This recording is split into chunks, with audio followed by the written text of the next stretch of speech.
Hello guys, and welcome to the new episode of Football and F1 Show. Today I'm going to talk about some transfer news that I didn't talk about yesterday in football. And there's nothing much to talk about Formula 1 for now. I already did the preview for the Belgium Grand Prix. Maybe except one, maybe I'll talk about it. Maybe. But if I have enough time. But let's get started straight away. Let's start with Marcus Rashford signing for Barcelona on loan. He reached an agreement for until 30th of June 2026. He's joined Barcelona, and he will wear the 14 number shirt for Barcelona, which is obviously the same number his idol of Marcus Rashford, Thierry Henry, wore during his time at the club, including the famous treble-winning season in 2009.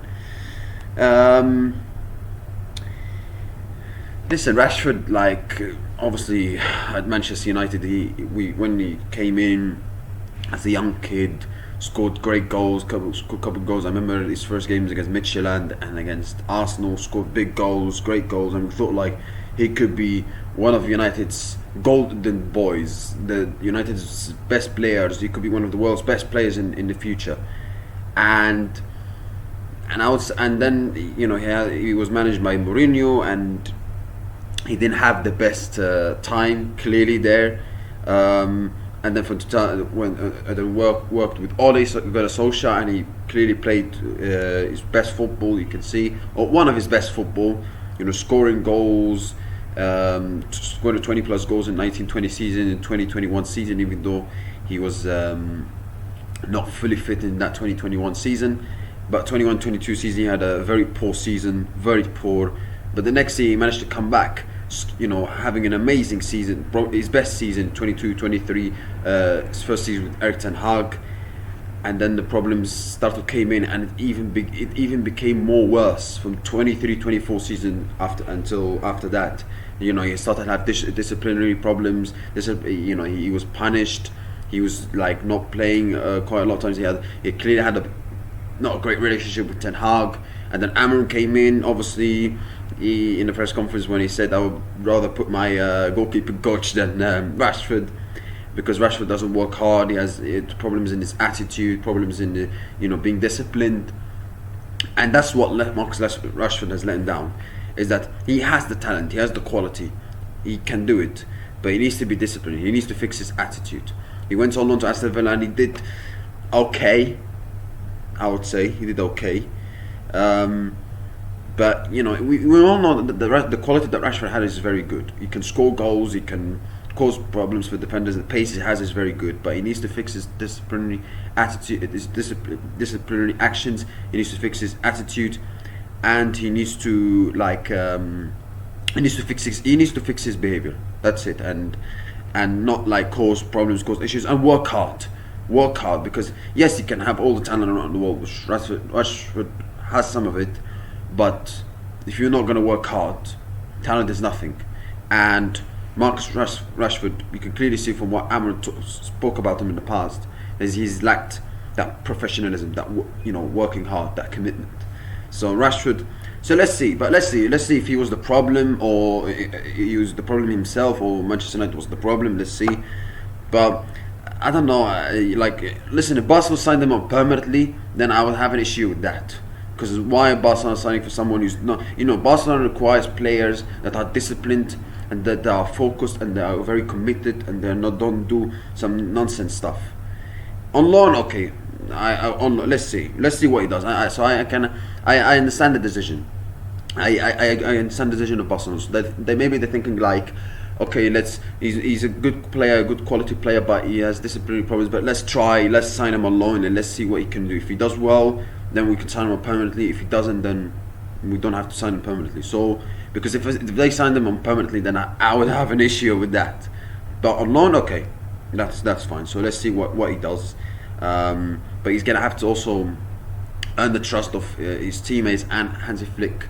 Because obviously Barcelona have a very good squad, a very young squad, a good talented squad, very good team. So he's gonna have to work hard to start a lot of games and to show the quality that he has. Messi's bodyguard, Lionel Messi's bodyguard, Rodrigo De Paul, he's gonna sign for Inter Miami. And that's another player that Inter Miami are gonna sign. They signed Suarez, Jordi Alba, Messi, obviously, and Sergio Busquets. And now they're signing Rodrigo De Paul. I mean, Inter Miami have a very good squad, very good players. But obviously, in the Club World Cup, you can say that they listen. They lost to the better team, to PSG, but you can clearly say they were like totally outclassed, totally smashed. And maybe like if for a team like Inter Miami, the quality that the players they have, okay, you can lose to PSG, but the way they competed was, I think Inter Miami fans would not be happy, would have not been happy with that, and particularly David Beckham, who's one of the people who owns Inter Miami. So yeah, that's another transfer news.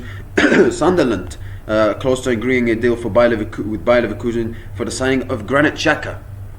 I mean, Bayer Leverkusen have let in a couple of players like Florian Wirtz, Frimpong, and now most likely Granit Xhaka will sign for Sunderland, leaving Erik ten Hag's Bayer Leverkusen to join Sunderland.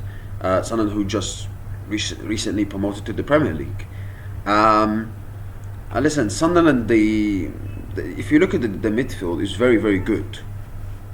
If you look in in the, but yeah, like sorry, as I said, like Sunderland, like it's a very good signing for Sunderland. Obviously, Granit Xhaka is getting more older, but at the same time, he's a very good experienced player, good quality midfielder, and for sure he will help Sunderland. Listen, do I think Xhaka deserves to play for? Do I think Xhaka should join from Bayer Leverkusen, a team that has won the Bundesliga, had an unbeaten season, and to join a club like Sunderland? Listen, they just got promoted to Premier League. Like if he joined an experienced Premier League side, let's say a Crystal Palace or Brentford, I kind of get it. But Sunderland, where especially it's their first season back in the Premier League for a long time, I'm not sure, but let's see. I'm not sure if it's gonna end up the right decision, but let's see. I'm not gonna say it's a terrible decision, because who knows? He could be right at the end. But however, I would say like the defense, Sunderland, like the midfield is very good, but defensively they need to work. They need to fix the problems, because their centre back partnership is not great. Their strikers are not that great as well. So listen, I'm not saying they don't deserve to be in the Premier League. Obviously, they've earned their way to get promoted to Premier League, and they've done really well to be promoted to the Premier League, especially for a long time, being out in Championship, League One. But if they want to stay in the Premier League, they need more than that. They need like experienced Premier League players and good quality players. Otherwise, it's going to be difficult. Listen, they might put up a good fight like Luton Town a couple of seasons ago, when they nearly stayed up, but that's nearly stayed up. So yeah, but let's see. Granit Xhaka, for sure he will help Sunderland. AC Milan signing sorry, I don't know, there's problem with my voice today. They've reached a verbal agreement to sign Pervis Estupiñán as the new left back, and yeah, Esteban is a very good player. Obviously, he's I used to be, one of the Brighton fans and football fans, and including me, used to like him, because he's a quality left back, can run, can make overlap, he can score, he can assist. Like, he's a very good left back. Defensively, he can be better at times, but going forward, he's superb. He's a very good player. So. Yeah, but I think that's a good sign for AC Milan, in my opinion. So, yeah.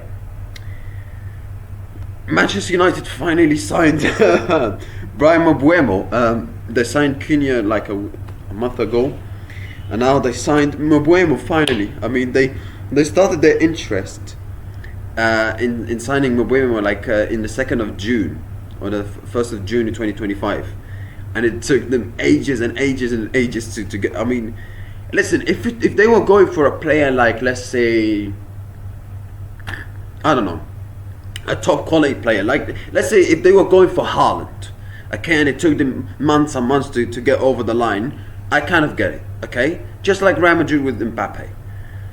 But for a player like Mbeumo, not disrespect to Mbeumo, Mbeumo is a good player. He's a very good player. But like, let's be honest, Mbeumo is not. He's not one of the best left.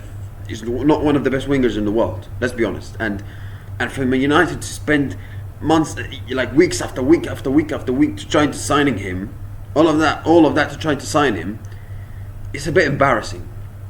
Like, because let's be honest, Ineos, since they took over from United and they took some stake from the Glazers, what have they done? Have they really improved United? No, they've even made them worse in terms of recruitment, in terms of transfers, in terms of, you know, I heard like a month ago they have had financial problems, like, you know, like what Ineos have done was, like, honestly, Sir Jim Ratcliffe, like, honestly, since he came in, since he took over the club, what has he done? Tell me, what has he improved? Listen, the Glazers, I'm not saying they were doing a good job. They were bad as well. They were taking the club down. But Sir Jim, what has he done? What has he done to improve United? Nothing. Like, he's even made them more worse, I would say. You could arguably say he's even made them more worse with the recruitment, with the strategy in terms of transfers. And you would think, like, United, you know, with they appoint some directive for some people who on transfers, like the guy from Manchester City, I don't remember his name. The other guy who used to work for Manchester City, the other guy whose name is Omar Mubarerda, who used to work for Manchester City as well. That they had Dan Ashworth as well a year ago, and he 6 months after that he left. Like, what's going on? What's going on? And so, like, are they really? Do they really care? No. Does really Sir Jim Ratcliffe really care? Because you know, you see him. I don't know. Like 4 months ago, you see him in. I don't know. I saw him. You see him in F1 race with Mercedes. Like, does he really care? Does he really care about what the club is doing? Because he doesn't look like a guy that really cares. Like, listen, Mbeumo is a very good signing. I don't know. Let's see. But I would say he's a very good player, because he's a quality player. He's one of the key success to Brentford have had in the last couple of years, being an established Premier League side. By the way, Brentford have had lots of couple of players let go, like Norgard, Thomas Frank leaving, and now Mbeumo. So yeah, but like Mbeumo, like, are really, like, he's a very good player. Don't get me wrong. And he could improve United. Who knows? But like this is where United are. Like, they you know, they used to, like, look out for signing players who are, you know, who can prove, like, the best. They used to go out for the best players, the best players in their position, in their best teams. You know, they used to look. Yes, they had the terrible strategy in terms of transfers, but they used to go out for the big players, the likes of Pogba, the likes of Di Maria, the likes of you know, they used to go out for the big players. You know, yeah, it didn't work out, and the strategy of transfers was poor. They used to go out for the big players. Ronaldo signing for the second time. Maybe because of the failed transfer policy in the past, maybe they're trying something different. But like signing Cunha and Mbeumo, two good attacking players, but is that really enough to improve United? Because I think they need defensively they need to improve. Midfield, they need a bit of improving as well. I would say they need a new goalkeeper, because Onana is clearly not good enough. So, but you can clearly see that it's difficult for them to sign as many players as they can, or to improve the positions, improve the weaknesses they have as much as they can, and make signings, because they have some financial problems. So, and they have to manage PSR, etc. So yeah, and that's it, guys. Thank you. There's nothing to talk about F1. That's it. Thank you. I wish you have a nice day. See you next time, and have a nice day. Bye.